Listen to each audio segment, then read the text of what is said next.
Good morning, everyone. 21st April 2021. Fifth module of our Learn to Lead program with Pink Elephant Communication, our partners. And today, what is it about? Writing. So I don't know for you, but when I write an email, most of the time it looks like I'm writing a novel. It's 3 pages, a lot of information, very long sentences. And I guess people might read only the 3 first lines. And most of the time, I'm writing the most important things I want at the bottom, like a decision.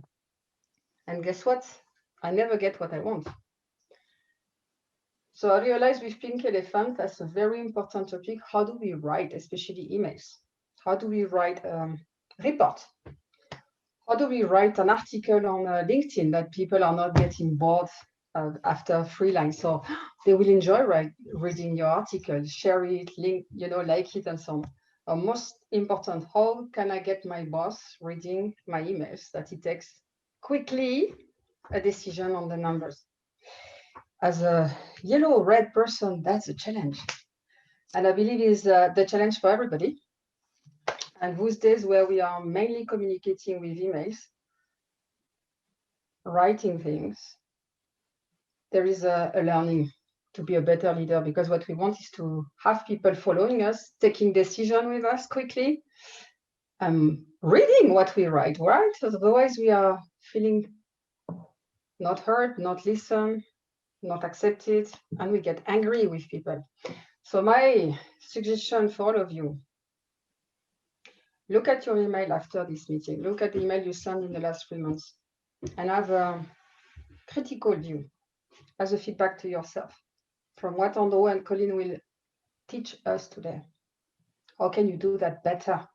Better for the receiving end, better for yourself. And do that on a regular basis. It's only by criticizing yourself, giving feedback to yourself that you can improve. It's a journey. So let's get started. Andrew, Colin? Thank you very much, Audrey. Thank you. And you're absolutely right. We send 40 emails per day now, and we receive 3 times as many. So there's 160 opportunities, whether we are receiving or we're sending during the day, and that's been accelerated during the pandemic. So it's absolutely vital that you have the skills to be able to cut through the noise, to get to the point, to create impact in your emails, in your reports, in social media, in WhatsApp, whatever it may be. So today there are a number of things we want to share with you, 5 specifically. Number 1 is to make sure that you can structure and you can prepare your written communication in the right way. Number 2 is that you can create simple, accessible content for everybody. Number 3, you can persuade other people. Number 4, you can write professionally so that you make sure that everything you say is received properly and stands the test of time.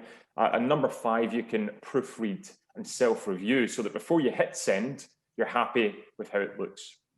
So these 5 things together, I've been coaching people for 10, 11 years now around the world on how to do it. The first thing I'm going to share with you in a second is an old friend, a pyramid of communication. But like all the techniques we'll talk about today, we're looking at them through the vehicle I believe that's most important for you to be a really good leader, because it's the most common touch point you have to communicate effectively through your day 160 times a day.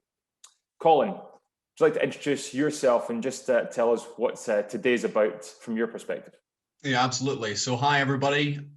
Thank you for coming back once again.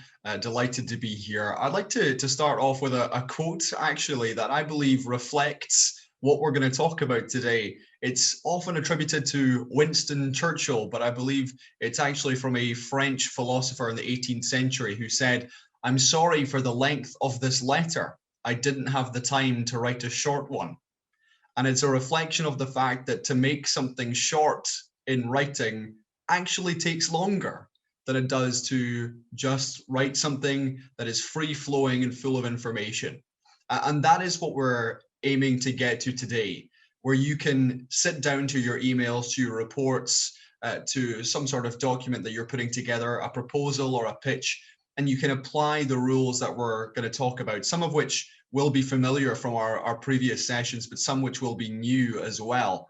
And applying these every single time you sit down to your emails and your reports, and to figure out for yourself, who am I writing for? What is it I want to say? And remembering everything that it takes to get to the point, to make it visual, to grab the reader's attention from the start and refuse to let go until the very end. Andrew, looking forward to what we have in store. My final point is about writing in journalism, because that is the one of the absolute burdens of the journalist, is to get to the point, whether it's in the newspaper or in TV scripts or in radio, because the viewer may just start reading or hearing what's being said and literally switch the channel, or literally turn off the radio or put the paper aside. So I had to learn very, very quickly about the importance of brevity, about cutting something in half, and about speaking to a variety of audiences. But I'll get to that later on. Colin has got a beautifully brutal technique for ensuring brevity, which I often am a victim of when it comes to edit my blogs, for example. So it's one of the things I've learned, is just to make sure that you're always challenging yourself to say what you can in half the time, or sometimes in a quarter of the length. So let me start off here. Okay, I'm going to share an old friend, a pyramid of communication. Now, we've talked about this previously in regards to your presentations, in regards to difficult conversations, but how does it work with your writing? Well, Audrey mentioned there that typically what we do is we begin with background when we send an email, begin with the detail. We attempt to analyze it before we actually get to the point. Now, I always look at email marketers here because they are the best in the business at getting to the point. They know this pyramid of communication inside out. And they know that if they have, for example, 10 things they want to say, which are illustrated in the pyramid here, what they have to do is they have to ask themselves 3 questions. Number 1, what do I want to say? Number 2, who's my audience today? Number 3, how am I going to put it? So here's what an email marketer would do with information to make sure that they get straight to the point. Here's Zoom. The first thing you're reading there, save 20% off your first year of Pro Annual. Where's the detail and the background in that? Here's Adobe, a simple verification code, straight to the point.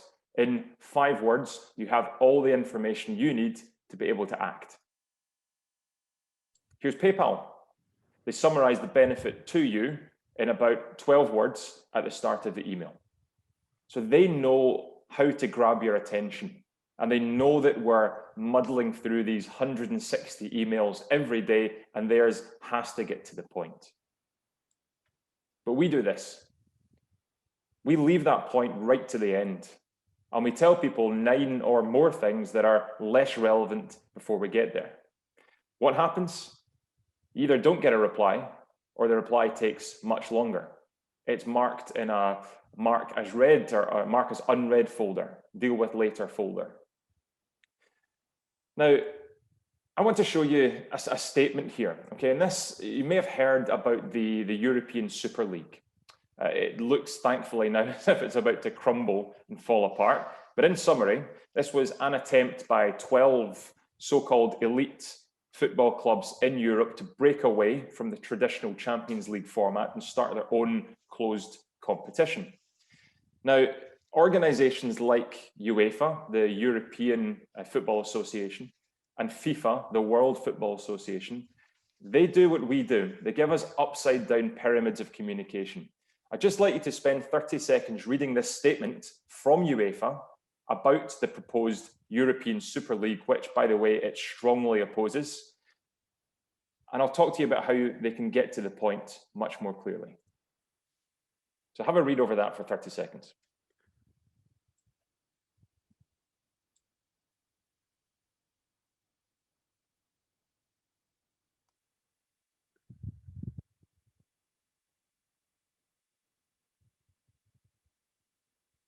So where is the point in all of that? My view is it's here. They want to stop the project. But the problem is that's 90 words into the statement. So if you think about reading speed, and you think about the average length of time somebody is actually going to read your email, we believe you have 26 words to get to the point before somebody switches off. They've taken 90. And as a result, if I'm reading that statement, I'm most likely going to leave it after paragraph 1 and go and read something else. Here's FIFA's statement, even worse. 110 words to get to the point, that it's expressing its disapproval of this. So when often your writing's designed by committee, when you have 12 or 20 or 100 people attempting to make this message perfect, this is exactly what happens. Everybody feels that you need to start with the context and the background, when we know from email marketers and others that the best way to do it is to get to the point every single time. Here's how AstraZeneca did it. If you're thinking, well, that's far too complicated to get to the point, here's the point. It's talking about blood clots, possible blood clots within the new COVID-19 vaccine. And that very first paragraph tells you absolutely everything you need to know. Everything after that is just context. So it can be done. It just requires you to be absolutely ruthless in how you prioritize your information. So the biggest thing I'd like you to take away from today structurally is that pyramid of communication, 26 words to get to the point as quickly as you possibly can.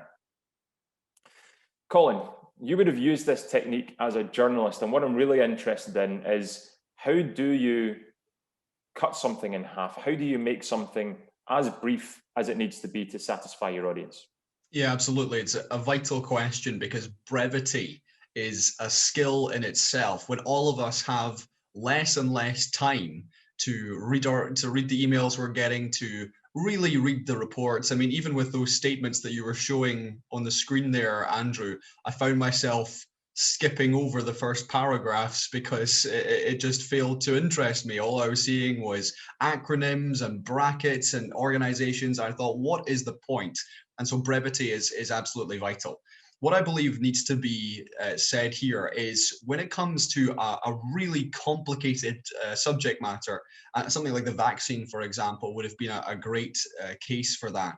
We often are paralyzed by this fear that it's too complicated to be said shortly or in a short fashion. I'll take you back to one of the most high-profile court cases I covered during my time as the senior reporter at Radio Clyde, the biggest commercial radio station in Scotland.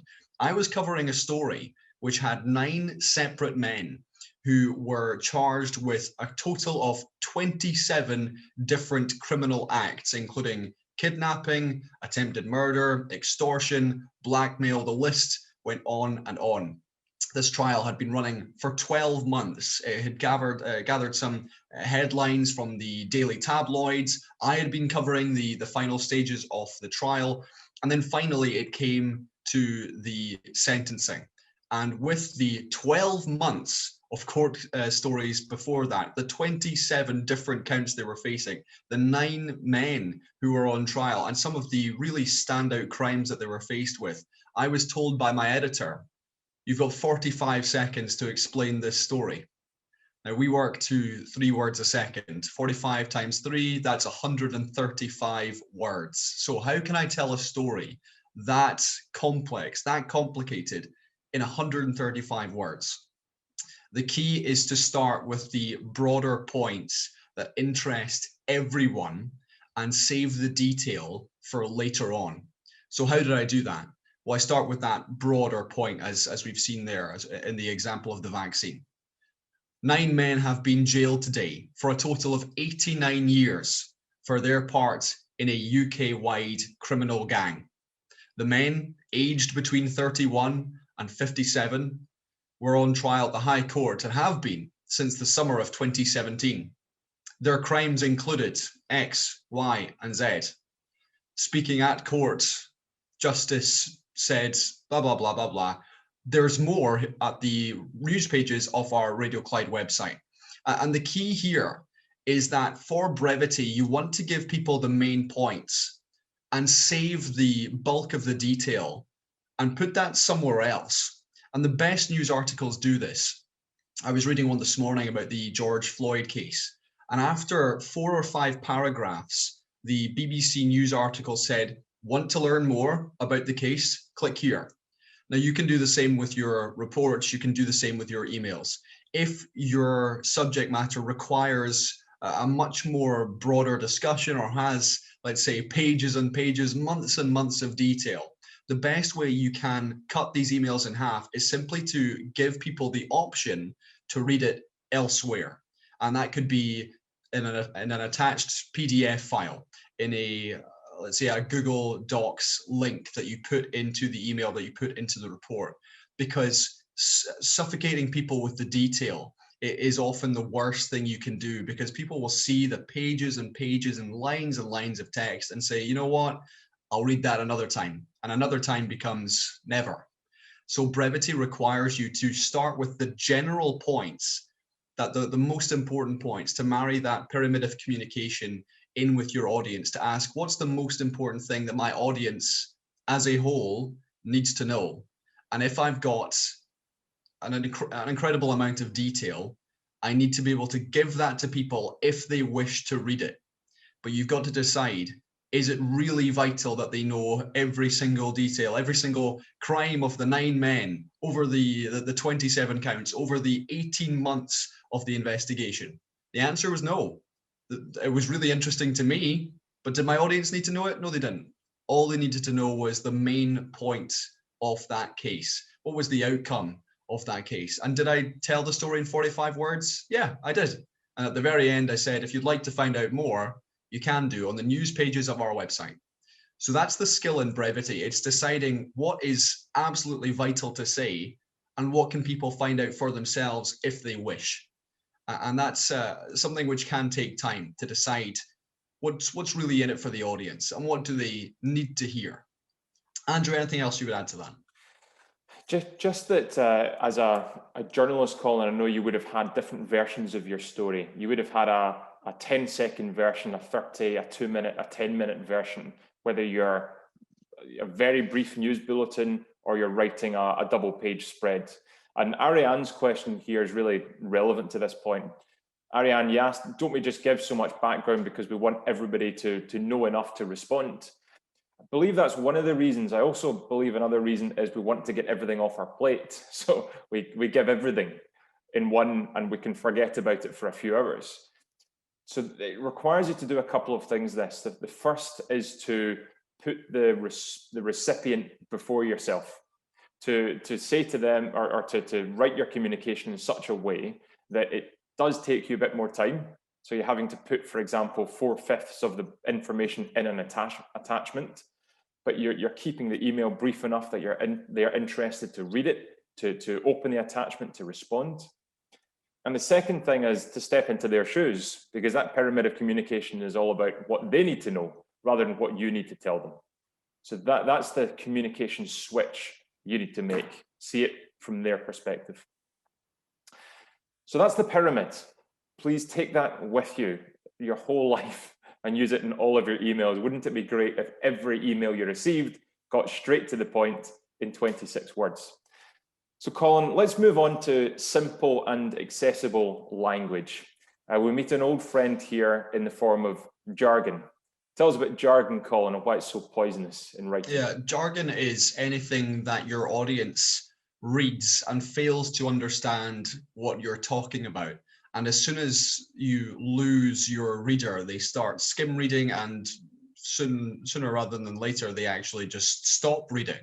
And the danger with this is that you want engagement, particularly if it's an important email, if it's an important report, and particularly with proposals, we can see them just get swamped in unclear language, where we're choosing business buzzwords because it sounds good rather than speaking in plain, simple language. There's been a couple of examples recently, and I'm glad Andrew chose the European Super League as an example. because we had a variety of statements from the football clubs, particularly in England, as they decided, you know what, the fans have reacted very angrily to this. We need to say something. And we had an open letter from Arsenal Football Club who said that they had made a mistake and they apologized, which is nearly saying sorry. They apologized, which is close. But then we had the likes of Liverpool, and I'll read you this sentence and see how long it takes you to fall asleep. In recent days, the club has received representations from various key stakeholders, both internally and externally, and we would like to thank them for their valuable contributions. What does that even mean? It's over my head, and it's because it is unclear, it is jargon-filled, it is surrounded by that business buzzwords of stakeholders, internally, externally, valuable contributions.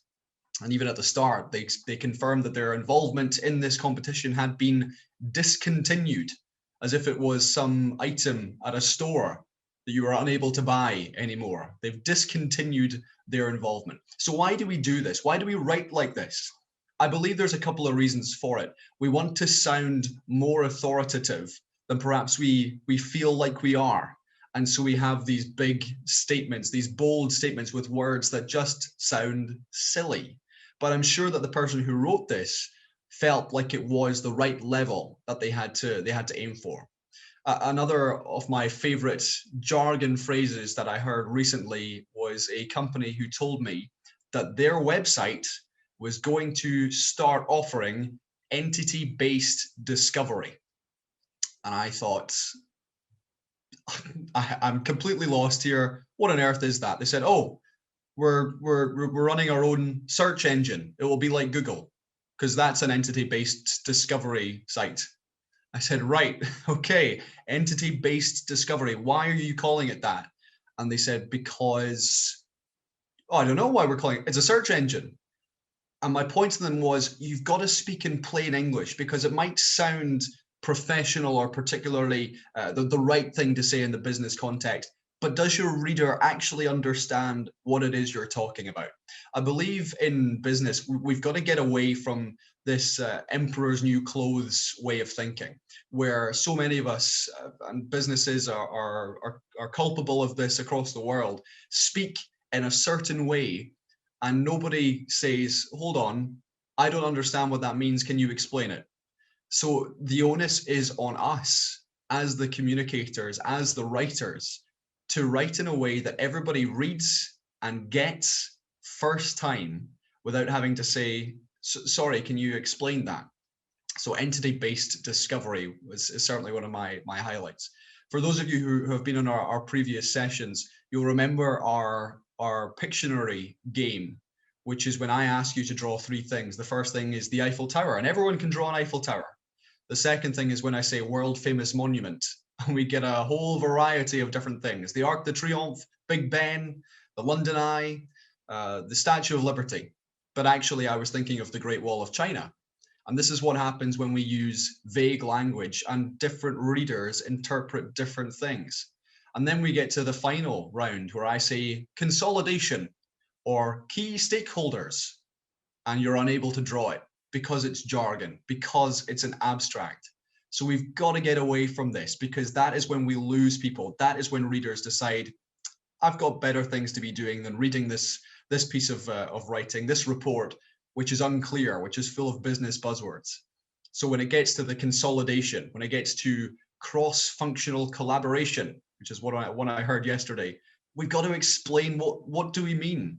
So instead of writing that buzzword in because it's what it's called in your business, in your industry, give us an example of what that looks like.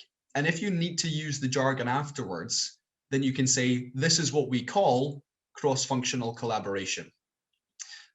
Andrew, there's other points which are vital in writing. Jargon is the first step to turn these abstracts and these business buzzwords into clear, simple language. What's next? Well, I've got a couple of tools, Colin, as to how you can do it. Okay, so we've talked, for those who have been on presentation courses with us, they'll be familiar with using a child of perhaps 7 or 11 years old as a jargon filter. And the reason we use these numbers is in the media, a tabloid newspaper would use a comprehension age of 7 to decide if everybody will be able to get it. If a 7-year-old can read it, everybody that's reading my newspaper can. Broadsheet newspapers, so Die Zeit, for example, Wall Street Journal, they will be writing for an 11-year-old.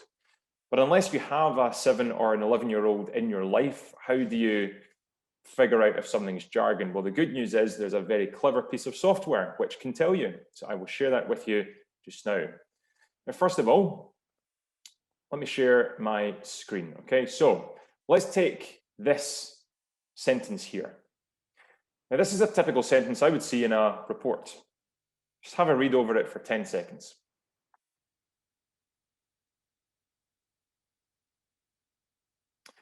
Now, I'm going to ask somebody here to unmute themselves and have a guess as to the comprehension age of that sentence there.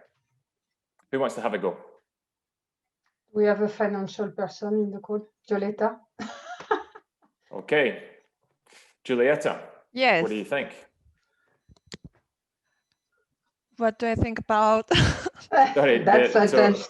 A child. For me, it's clear. Yeah, I understand what they want to say.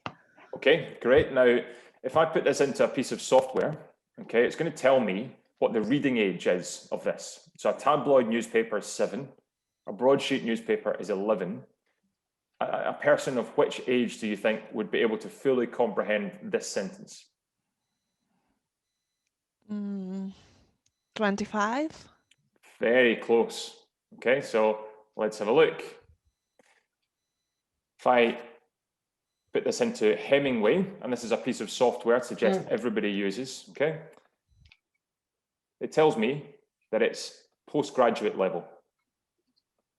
So we're talking about 23. And all you need to do is to consider, how do I get that down? How do I get that down to 7 or 11? Here's my suggestion. Really, that's the same thing. I've just toned the language down. And look at that. Grade 1, which is 5 years old. So similar thing, but I've taken the time to make it really simple so everybody gets it first time. Now that's an extreme example, but let's take another one. Back to FIFA. This is part of the sentence I asked you to read out earlier, okay? So anyone want to have a go at the comprehension age of this? Who wants to speak? I don't know who is a FIFA expert in this call. Audrey, would you like to have a go? Yeah. Let me read it again. I would say something like 20. We've got 23 this time. So why do people write like that? It really is a mystery to me, because all you actually need to do is you need to consider who's my audience, what is their reading age. If I can get up to this next one here.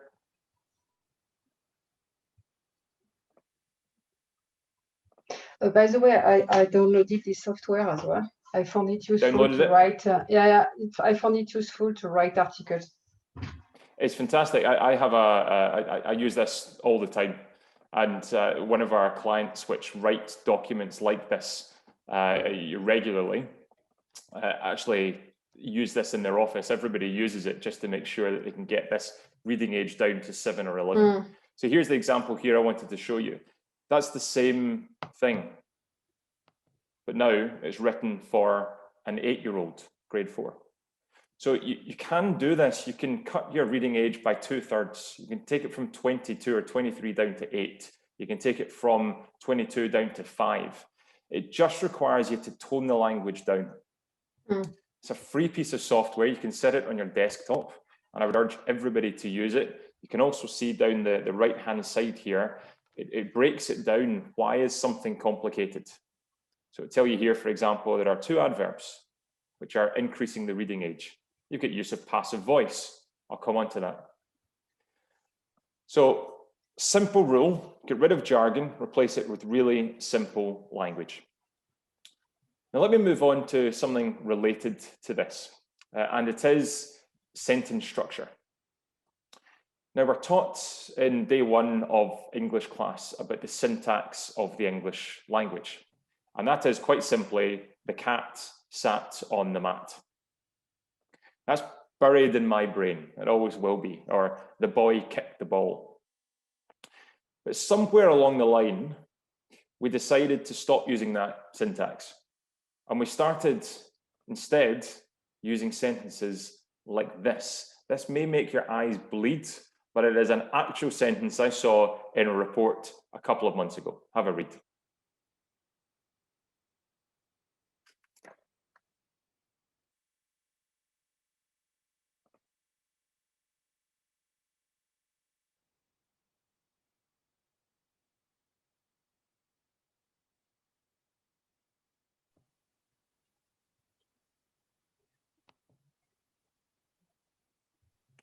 Yeah, that's really painful. I agree with that comment. It is a painful, that is a sentence. That is one sentence, which one is sentence. Staggering. It's 13 lines, 13-line sentence. Wow. What's really hard, I do a lot of editing of this kind of writing. Companies will come to us and say, can you make our report easier to understand? When I look at a sentence like this, my heart sinks because it's so hard to tell what the subject, verb, and object are in there. So back to the cat sat on the mat. The cat is the subject. It's the thing that is doing something. Sat is the verb, the thing that is happening, the doing word. The mat is the object, the thing that is having something done to it. So subject, verb, object, that is the easiest way to write. It's going to get that reading age down. For me, this is what the person is looking to say. The board is the subject. That's the thing that has to do something. Decide is the verb, and source external funding is the object. So you can change from that to this, but you just need to remember the basics. The cat sat on the mat. I'd like to meet. We have a new proposal we want to discuss. And keep on using that Hemingway software just to remind yourself of how to do that really simply. Now, the next part here I want to talk to you about is what we call smothered verbs. And this is similar to a really poor sentence structure. It's the first cousin of the poor sentence structure. I'll tell you what I mean. It is when we use a verb, but instead of using the verb, we turn it into a noun. Here's an example. Simple sentence on the left, the board decided. Complicated one on the right, the board has arrived at a decision. And I believe we do this because we think it sounds more professional. We put the letters I-O-N onto the ends of words to just make it look more professional, look more convincing, look like we've done this a million times. Here's another one. Why do we write that? And here's a final one. So the active verb that is actually inspiring action on the left is completely diminished by the fact that we're turning it into a noun. Decision, meeting, subscription. It takes the urgency away from your communication. So if you really want to be an impactful writer, remember your pyramid of communication, get to the point. Remember your English syntax, which is subject, verb, object, and take these smothered verbs away. Keep the active verb that's going to inspire some action. So I'm expecting every email I now receive from PN to be to the point, to be written for a 5-year-old child, and of course, to be actually asking inspiring action rather than giving these smothered verbs. Colin, one final... It's a good challenge to have. Colin, one final thing to talk about when we discuss simple language is about using numbers and bringing them to life. So talk to us about how, as a journalist, you would have done that. Yeah, absolutely. It's very easy to overwhelm a reader or a listener with dozens and dozens of numbers. And if you use too many, the risk is that they fail to remember a single one. And perhaps there's one number you really want them to remember, or a particularly important percentage. So let me give you a few tips. If you want to draw attention to a certain number or phrase, it's much better that you choose one or a couple instead of using dozens, because at that point, people's brains just start seeing the zeros, they simply see the percentage points, and they zone out of what the real point is. So in the media, our rule is very simple. If you can use a percentage, or if there's something better, the percentage is always the first thing you look at. But if you can turn it into a numeral, and I'll give you an example in a second of what I mean, even better. So I heard a business tell us the other day that they were spending 80% of their time chasing existing work. I said, okay, 80% of your time. That sounds like a lot, but let's make it sound even more impactful. And so they said, okay, so that's over 3/4. So that's the first step, turn a percentage into a fraction. We spend more than 3/4 of our time chasing existing clients. But you can go even further than that. You can give it a numeral. So I suggested, okay, if it's 80%, then give us an actual quantity. How much of time is that? And first of all, it was, well, we spend 4 out of every 5 working days chasing existing work. And I said, okay, we're getting there, because I can see 4 out of 5 days, but let's break it down into a daily rate. And they said, okay, we'll think about this. And they came back to me and they had it. We spend almost 50 minutes out of every working hour chasing existing clients. Now I can see it, because you've given me a tangible example of what this percentage is saying.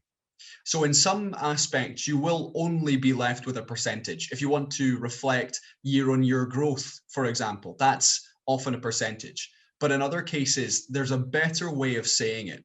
So look at your percentages and ask yourself, is there a more impactful way that I can make this point? And often there is. Look at the fraction first, and even better, look at a numeral. Put a real value on it, because it's very difficult to envisage what a percentage is. Often we'll see stories of 71% of Glaswegians think this about their city. And I'll say, how much of Glasgow is 71%? Is that from Bearsden in the north to Crookston in the south? What about the east? And so the best writers will turn that into a picture. More than 7 out of 10 Glaswegians believe their city is the best in the world. Now I can see that, because I can see 10 people. I can see 7 of them saying, yes, come and live in Glasgow. It's a lovely place. So that's what you can do with your writing to really make an impact. Of course, it's speaking in simple and clear language, but now it's about how can I really grab their attention, and turning your percentages into numerals, which is what we do all the time in the media, is one way of doing that. Andrew. Percentage is always one that people tell us it's like a particular form of jargon. Often, Colin, we hear organizations saying we're going to increase our sales by 100%. And to some in the audience, that means double. To others, it means what, do this exact same as last year, because of the way we process percentages and understand or misunderstand them. So again, really just simplifying that to, we're going to double our sales. Yeah. Okay, so we've talked then about structuring, preparing your writing. We've talked about making it really simple and getting it down to that reading age of 5, 7, or 11. But what about persuading others in your communication? Well, this is where it gets really clever. So I want to share with you a technique that I use in order to persuade other people. We call it feature, advantage, benefit. Now, if you look at NatWest, for example, one of the biggest banks in the UK, you'll see up in the top of the screen there, they've used 6 words as a headline in order to draw you in.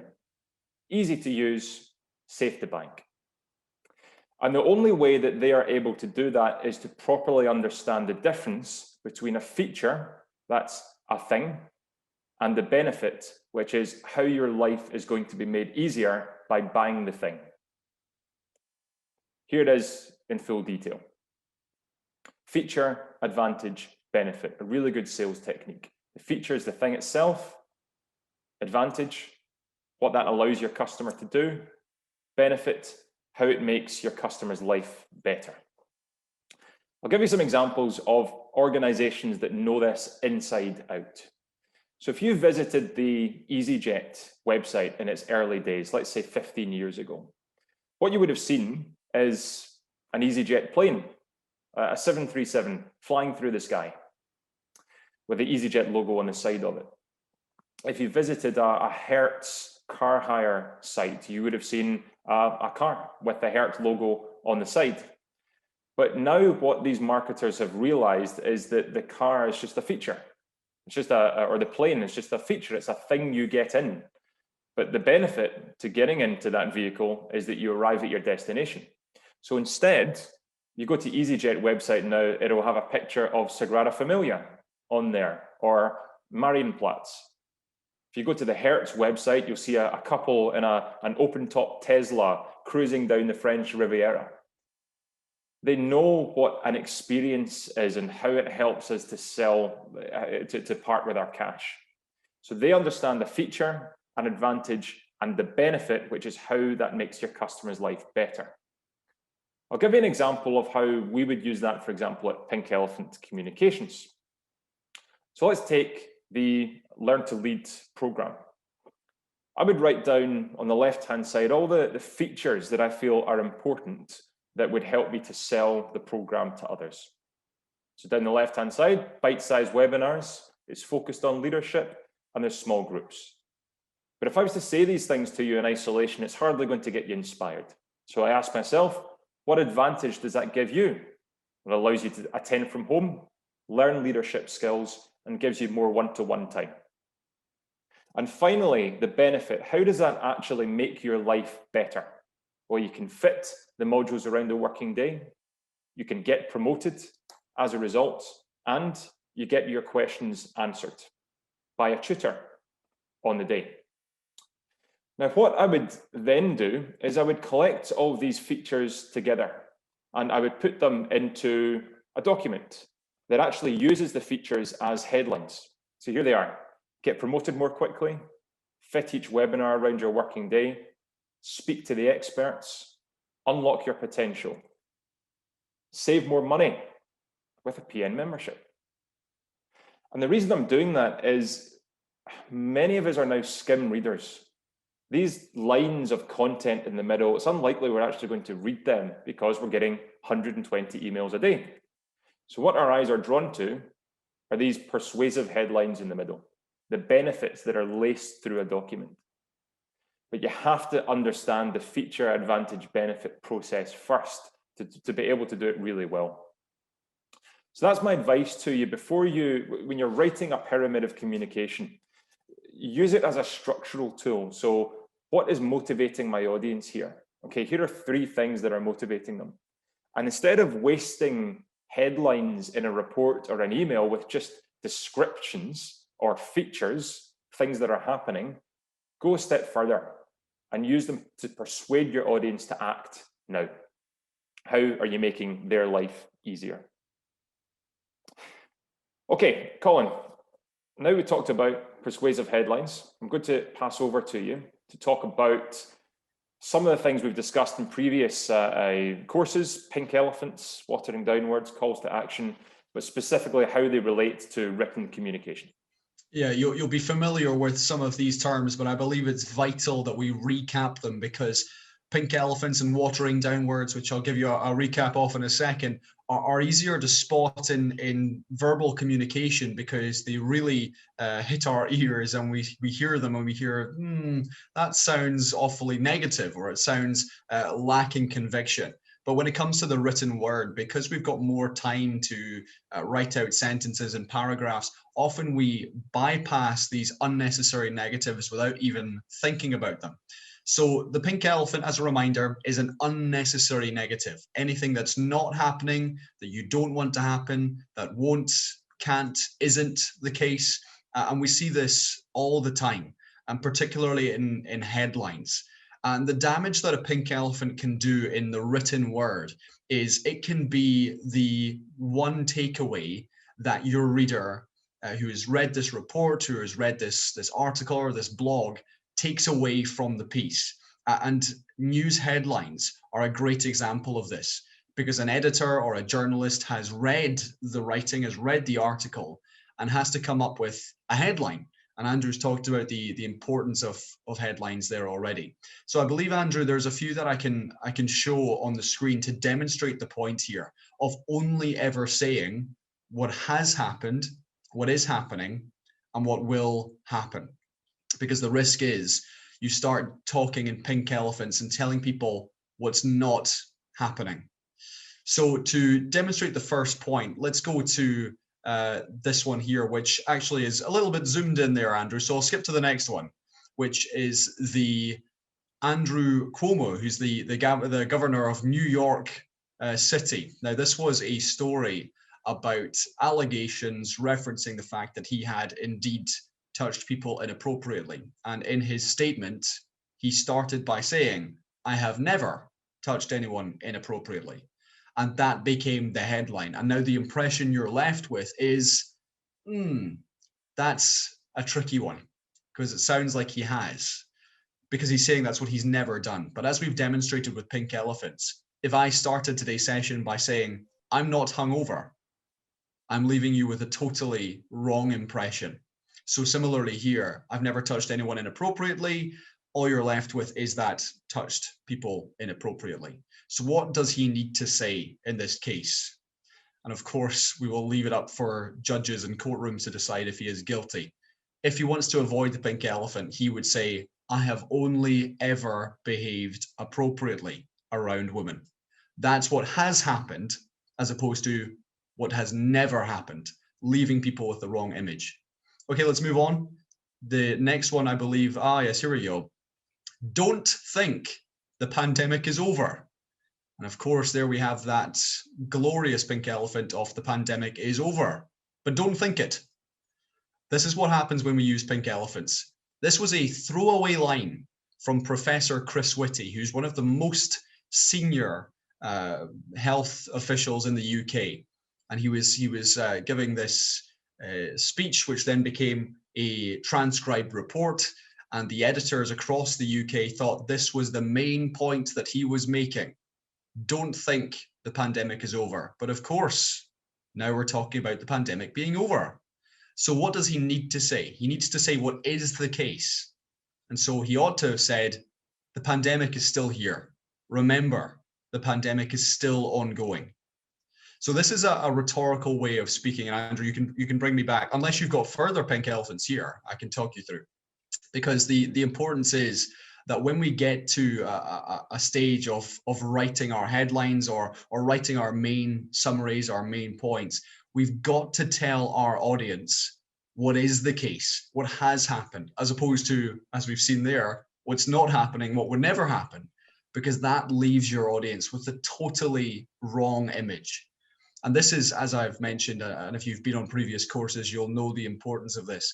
Spotting pink elephants, to me, is something which makes your writing so much clearer, because why would we waste time telling people what's not happening or what we haven't done? It's far better to tell people what you have done.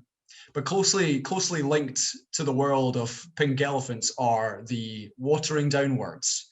And again, these will be familiar to many of you. So watering down words are phrases and words like "we think," "I hope," "fairly," "really," "relatively," "reasonably," "we're doing our best," "we're trying." And all of these words simply sow doubt in the minds of the audience. In the same way, if I'd sent an email to Audrey this morning to say, "I'll try and make it onto the call for 7:30. Audrey's thinking, Colin will probably be there at 7:35, or maybe he'll decide to skip it. And the reason for that doubt is because I've used the word "try." And in a social context, we know what the other person is saying. If I said in another email to Andrew, I'll try and get back to you by the end of the week. I'm failing to show any sort of confidence or conviction that I'm actually going to write back. But we do this all the time. And in our writing, it's particularly damaging. We see this most often in emails. So people who are saying things like, I'll try and get back to you, or I think this is the way forward. You can upgrade think to believe. Now, I firmly believe the company must change if it's to thrive over the next 5 years. So catching these watering down words, which, to use an analogy, is if I had a lovely glass of whiskey here and then was to add a half pint of water, I've diluted my message. I've diluted the key aspect of my argument. If you're using these watering down words, it has the exact same effect. It's undermining what you're saying. So instead, you've got to replace watering down words with language of leadership. Talk about your commitment, your determination, our clear goal.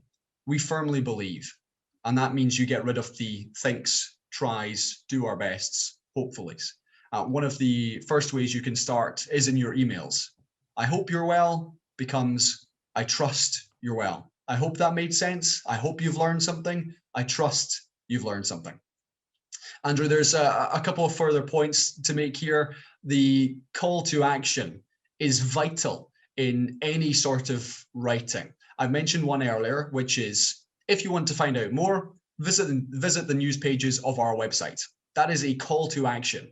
To us, a call to action is one instruction to your audience for what you want them to do next. But all of us can be guilty of bamboozling our audience with multiple things to do.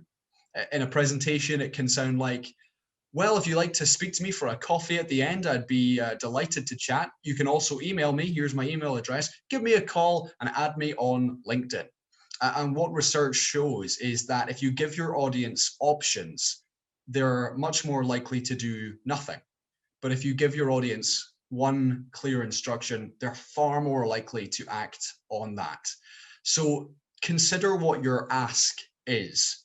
If it's an email, if you're looking for responses, ask that. Please get back to me with any thoughts you have by Friday. I'd really appreciate your input. If it's a report and you're looking to direct people to where they can read more, that's your call to action. To read more on this, click here. I always use the analogy of a tennis ball when it comes to call to actions. If you're giving people 4 or 5 options, imagine I threw 4 tennis balls at you at the same time and asked you to catch them. You'd likely catch maybe one. Sometimes you'll catch none. More often, all of them will fall by the wayside. But if I were to say, here is a tennis ball, are you ready? Catch it. You're going to catch it. The same is true of call to actions. One clear instruction for what you want your audience to do now, whether that's to read more, whether that's to reply, whether that's to agree to a certain course of action. So that's the call to action. Andrew, anything further to add? Just to answer Audrey's question here, and I'll answer Mandy's at the same time. So what makes us use the word think so often? I believe it's the fact that we are thinking at the time. So while we're thinking, that is the most common word we would use to describe the process of what we're going through. It just so happens that the way that think is received is as a watering downwards. So if you can get into the habit of just using believe instead every single time, or firmly believe, that your brain begins to use that word to describe the process that you're going through. So I believe, or I firmly believe. And even that word, if you're speaking it, comes with more enthusiasm. If you're writing it, it just stops the criticism that will come from the recipient. The question from Mandy there, do you have a trick for writing briefly without having to go through the process of writing everything and then cutting it back down? Over the last 12 months, Mandy, I've used voice notes a lot with Colin, with other colleagues as well. And what I've found is that I'll often have to say things out loud a couple of times before it comes across in the right way. So you can do the same with your writing. Rather than have to go through a 10-minute process of writing everything and then cutting it down, leave yourself a voice note. And what you'll do is you'll quickly force yourself to get to the point. Because when you hear that voice note back, what you'll hear is how the person would receive the written text. rather than how you meant it when you wrote it. So really useful tool just to stand in the other person's shoes and hear what's being written. Yeah, on that note, it was often something I would do in the world of radio, because everything, of course, is written, but then you have to say it. And so in the process of saying it out loud, you realize, oh, actually, no, that's the most important part of the story. I need to say that first. And so that can often come just by thinking out loud or speaking out loud, even as Andrew said there. So recording something or even just chatting it through out loud, you'll realize what the point is and where you need to start. Okay, let's move on to the next section, which is all about professionalizing your writing, because you could have the best structure, the simplest language, the most persuasive piece, but if it's spelled incorrectly, or if it is using the wrong grammar, it's going to make a really poor impression. Particularly if you are working marketing, for example, you work in sales and you're customer facing, and now you're giving off that really poor impression. If somebody's unable to take the attention to detail to get their email right, what's it going to say about when they begin working for my brand? So crucial that you get it right. So let me talk about a few different things here. The first one is tense. Now we know that there are three broad tenses. You've got your past tense. So for example, I ate some cake during the coffee break. We have your present tense. I am eating cake right now, which is why my camera is off. And the future, I will eat far too much cake later. So we know that this is true. Now there are different sub-tenses within that, but generally, if you can get to know past, present, future, you'll be nice and safe. Now the mistake that's often made is that we mix the tenses up. Now, it's absolutely fine to do that. There are occasions in which you can mix a tense up and it still works. So here's one where, for example, I'm using past tense and future tense in the same sentence. I ate some cake at the break and I'll have some more with lunch. Because both of them are related to each other, they both make sense functionally and they both happen from the point of time which is now. I'm okay to use them. Here's one that's got all three tenses. I'm talking too much about cake. It's always been an important part of my life and it always will be. That makes perfect sense. But here's what happens when we get the logical relationship wrong between the two. I will end up in a cake coma later and my stomach hurts. So these two parts of the sentence bear zero resemblance to each other. And when we see things like this, what it tells us is this person's grasp of the English language may not be up to scratch. Or it might be, and Colin and I see this all the time with people whose first language is English, it might just be that there's a lack of understanding about the tense and how we can use them together. My personal view is I would 90% of the time talk in the present tense, because, or write in the present tense, because you want people to feel like you're in the moment right now. Here is what is happening. And occasionally I'll stray into here's what we will do for you in the future. But I'd be using sentences such as, you want to be a really good speaker. That's present tense, that's happening right now, it's what you want. And it avoids me having to have this awkward relationship among the three of them. Now, tense is slightly different to person. So person is about perspective. Again, really important to stick to one so you get some professionalism in your writing. So the first person talks about I or we or us. So we'd like to extend a warm welcome to the writing course. Second person is all about you. And the third person is all about an object in the sentence. So he or she or Audrey or Yoka or it or one or PN. The team at PN is very welcome. But what happens is often we mix them up and we have sentences like this. What that's doing already is it's elevating the simplicity of the language to a point that it's difficult now to process. And every time you do that, you give your audience a choice. Do I read on or do I leave it for later? And unfortunately, if I constantly receive emails like this from somebody that are just that 10% harder to read, the next one is not getting read at all. So similar to, I would always write in the present tense. I normally write in the second person. I talk about what you want to get from the course, what you believe is the right thing to do, why you approached this in the first place. And in doing so, you feel like it's all about you. So just be careful of mixing up the first, the second, and the third person there. And here's the final thing I'm going to talk to you about grammar, and that's voice. This is an even more subtle distinction, but it's really important. And if you're used to using Hemingway, you'll know all about how active voice can make your writing much easier to understand. So active voice is when the subject is doing something active. So the UK government is preventing hotels from opening. UK government is the subject and preventing is what it's doing. But here's passive voice. Hotels are being prevented from opening by the UK government. Now, both are legitimate. In the first sentence, the hotel industry would likely use that one would likely use the passive one because it's talking about being prevented, about having something done to it, making itself sound like it's the object here.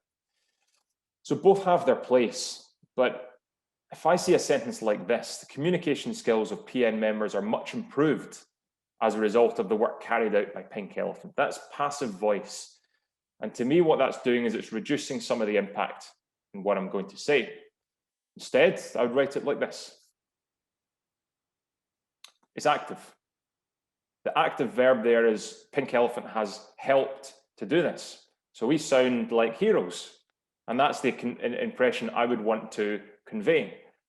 But instead, you read the first sentence and it's all about the communication skills, something much less tangible and less interesting.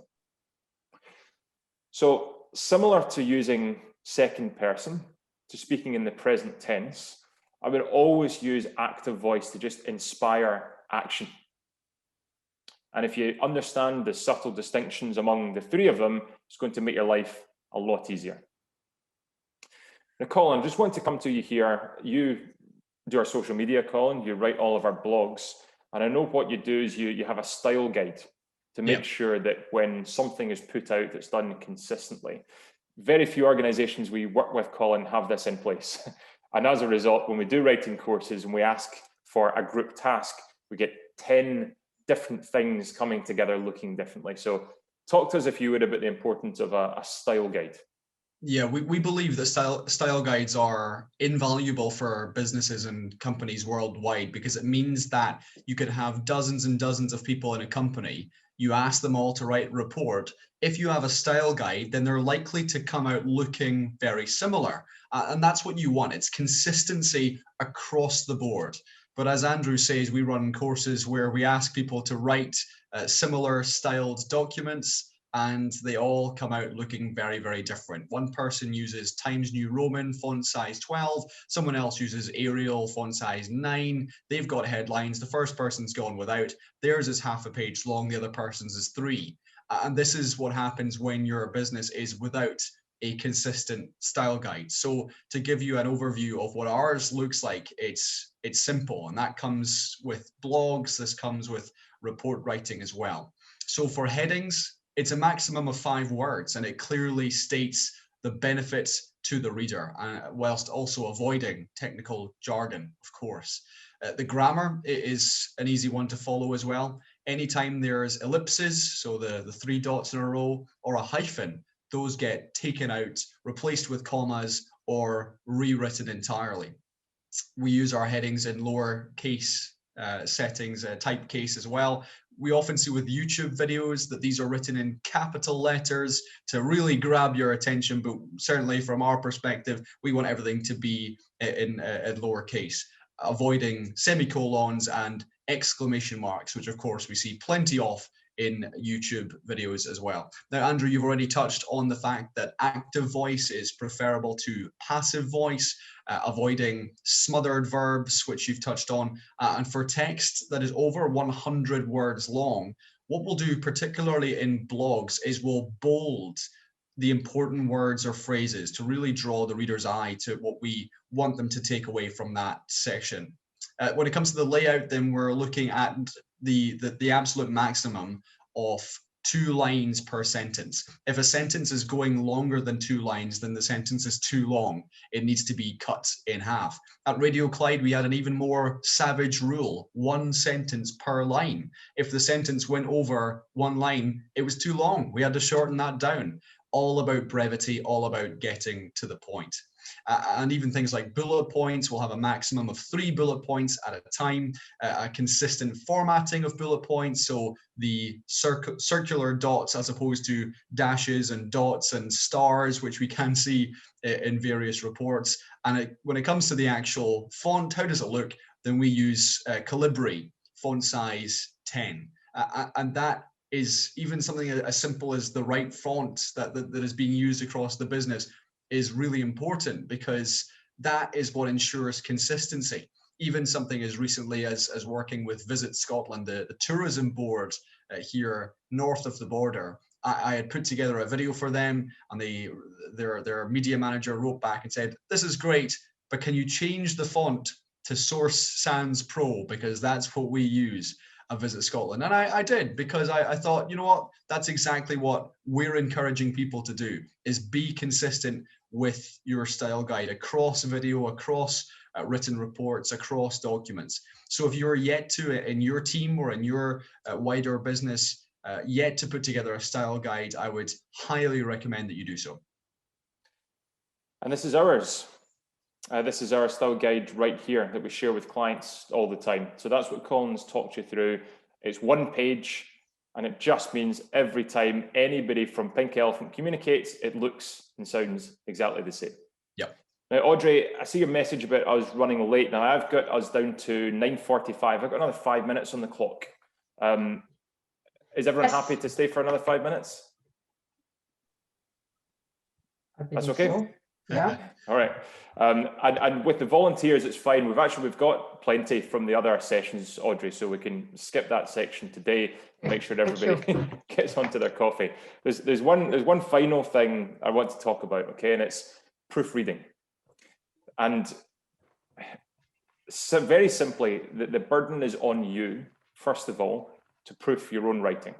So I use Grammarly, and it's simply because Grammarly will spot a word like cat out of context. It'll say, why is there a cat in your presentation, in your PowerPoint presentation here? And Microsoft Word is unable to do that because cat is a word. So contextual editing, really good for Grammarly, excellent in Hemingway as well. And I just feel it's worth spending 15 minutes before you send off an important document to run it through that kind of software. And the next thing is, the last thing I'll say is just about giving feedback to each other. When you ask for feedback from somebody, what you often get is what we call the red pen brigade coming back. Somebody saying, here are all your spelling mistakes, here are all the grammar. Now that's fine if that's what you're looking for.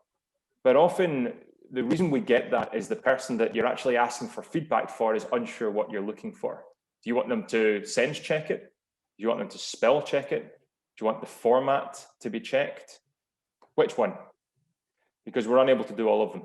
So when you send that out for review from one of your colleagues, make it really clear what the brief is. And normally I would just be asking Colin, does this make sense? And that's his only brief, to come back and say yes or no. Okay, we've covered a huge amount of ground, but I'm keen just to answer any questions that come from the audience just now, because we do have a couple of minutes left. Does anybody have anything that is burning in the back of their brain after our journey there from preparation all the way through to review? Yeah, I have a question. Can I? Sure, please, go ahead. yeah. Okay, good. So I often have the experience that when I send an email and I need something from somebody, so I put, for example, 2 questions. Could be like, please proofread this.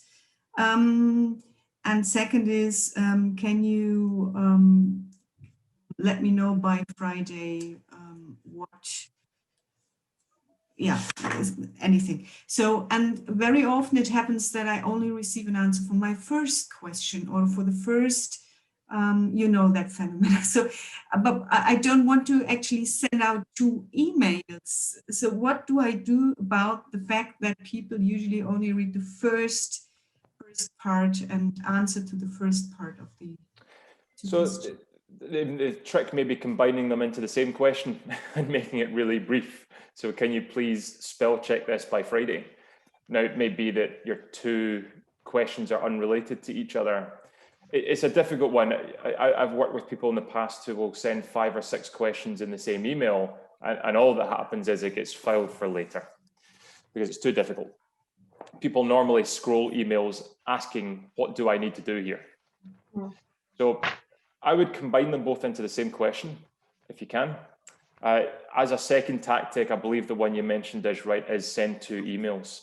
And you're just prioritizing the most important one in the first email. And when you get the response, you're asking the second one. What I would suggest is make the proofreading brief clearer. So proofread means different things to different people. But if you can be clear and say, can you please check this for spelling errors or grammatical errors? Or can you please check this to make sure it makes sense to you?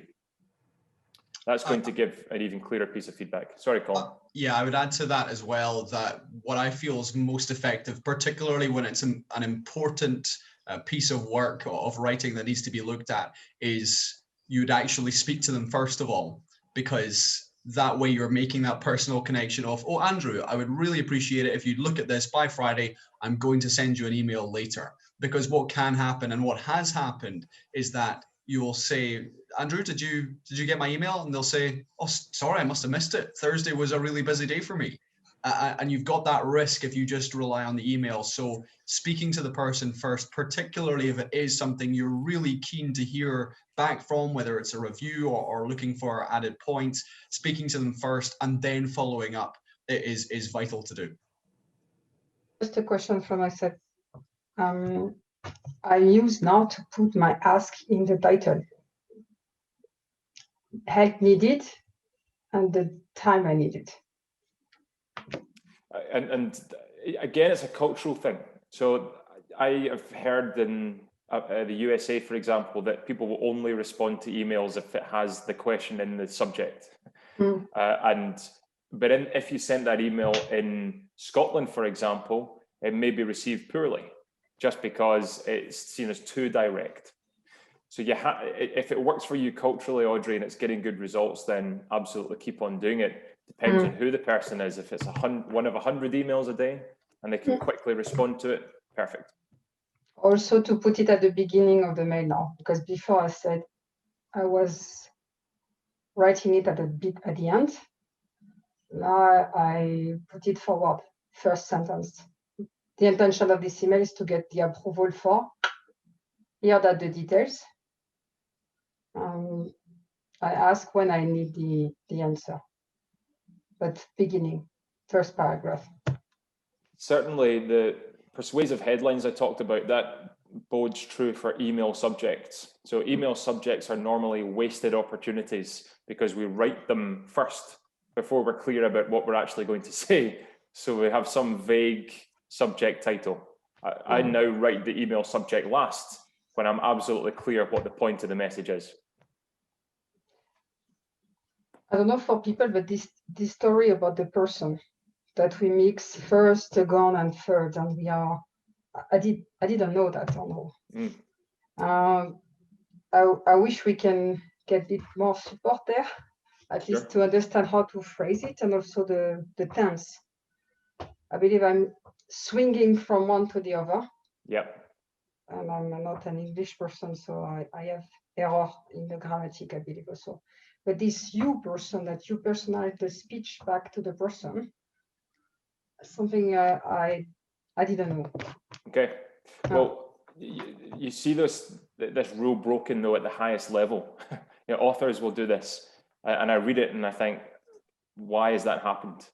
So I've just learned from writing a lot of proposals that the best way to cut through the noise is to make it active, to talk about you, because you're more important than me, and to make sure that when the tense is right, the tense is normally in the present tense because it's what they want to happen right now. And the three of them together just create a really nice feeling of positive action. So that's why I use each of them. But you're absolutely right to avoid chopping and changing. Yeah, and Audrey, I would avoid apologizing for not being English, because we see people whose English is their first language get this wrong all the time as well. So I believe that Andrew's tips certainly help, and it's really important certainly to get that emphasis over to you and to your benefits, and here's what you will get from this, as opposed to what we can get caught up in, which is talking about us and what's in it for us. Any more questions from the audience for today? We've covered everything. It's been a fantastic session. I just wanted to say thank you very much. It's really been wonderful. You're very welcome, Mandy. Thank you. Thank you for all your contributions as well. That's great. And I have one call for action for all of you. Only one. I wish you, and I believe it will help all of you. One short feedback on the session today on social media. What you like, what you learn, how is it for you? You do that, you share with the team, and we can give feedbacks. That would be wonderful. You can add myself and Andrew or Pink Elephant Communications on LinkedIn, which PN have tagged us in a post a few times, so you'll find us there. And you can make these comments directly on your page. That will be also a good way to connect with you, if this will help for growing your network even further. Fantastic, very well done. So team, today you practice, and feedback is a gift. When you want to know more about the next session, please go on our website, and we see each other on the 24th of June. Have a great day. Better writing and better leadership along the way. And bye, Audrey, that was all in the present tense, second person, active voice. So there you go. You can do it. Thank you very much, everybody. Really enjoyed spending time with you. Thanks, everyone. Bye-bye. Thank you, guys. Bye. Thanks. Great Thank session. you. Thanks. Thank Bye-bye. you. Bye-bye. Bye-bye.